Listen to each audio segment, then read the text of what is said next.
একদিন বনের মধ্যে ভীষণ অশান্তি শুরু হলো। সব প্রাণী ঝগড়া করছে, কেউ কারো কথা শুনছে না। হঠাৎ এক পিঁপড়ে পিলপিল করে দৌড়ে গেল রাজার দরবারে। পিঁপড়ে কাঁদতে কাঁদতে বলল, রাজামশাই, রাজামশাই, আমার সর্বনাশ হয়ে গেছে। এই পিঁপড়ে, তুমি এত কাঁদছো কেন? শান্ত হও, আমাকে সব খুলে বলো, কে তোমার বাসা ভেঙেছে? মুরগি আমার সুন্দর বাসাটা ভেঙে চুরমার করে দিয়েছে। আমি এখন থাকবো কোথায়? আপনি বিচার করুন। সিপাহীরা, ওই মুরগিটাকে এখনই আমার দরবারে নিয়ে এসো।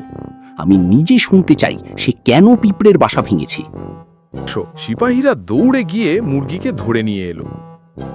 মুরগি, সত্যি করে বলো, তুমি কি ইচ্ছে করে পিঁপড়ের বাসা ভেঙেছো, নাকি এর পেছনে অন্য কোনো কারণ আছে? মুরগি কককক করে বলল, রাজামশাই, আমি ইচ্ছে করে কিছু করিনি।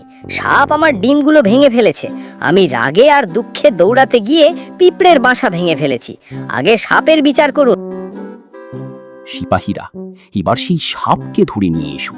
আমি জানতে চাই সে কেন মুরগির ডিম ভেঙেছে। সিপাহীরা গিয়ে সাপকে ধরে আনলো। সাপের লেজ থেকে তখনও রক্ত ঝরছে।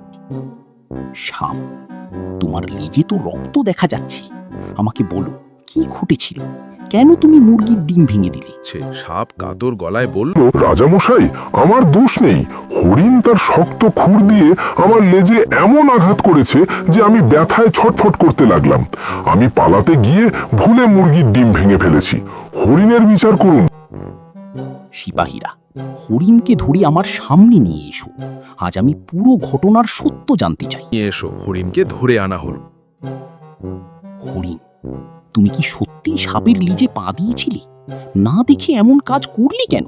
সব সত্যি করে বলো। হরিণের চোখে ভয়, শরীর কাঁপছে। হরিণ বলল, রাজামশাই, আমি কিছুই বুঝতে পারিনি। হঠাৎ সারস পাখি তার বড় বড় ডানা ঝাপটাতে লাগলো। আমি ভয় পেয়ে দৌড় দিয়েছিলাম। দৌড়াতে গিয়ে না দেখে সাপের লেজে পা লেগে গেছে। সারস পাখির বিচার করুন। সিপাহীরা, এখনই সারস পাখিটাকে ধরে নিয়ে এসো। দেখি সে কি বলছে। সারস পাখিকে নিয়ে আসা হল। সারস, তুমি হঠাৎ ডানা ঝাপটালে কেন? তোমার কারণে এত বড় গোলমাল হলো। সত্যটা আমাকে বলো। সারস গলা ঝাড়তে ঝাড়তে বলল, রাজামশাই, আমার দোষ কোথায়? হঠাৎ একটা বুলবুলি এসে আমার মুখের ভেতরে ঢুকে পড়েছিল। আমি ভয় পেয়ে খক খক করে গলা পরিষ্কার করছিলাম আর ডানা ঝাপটাচ্ছিলাম। বুলবুলির বিচার করুন। সিপাহীরা, এবার বুলবুলিকে ধরে নিয়ে এসো।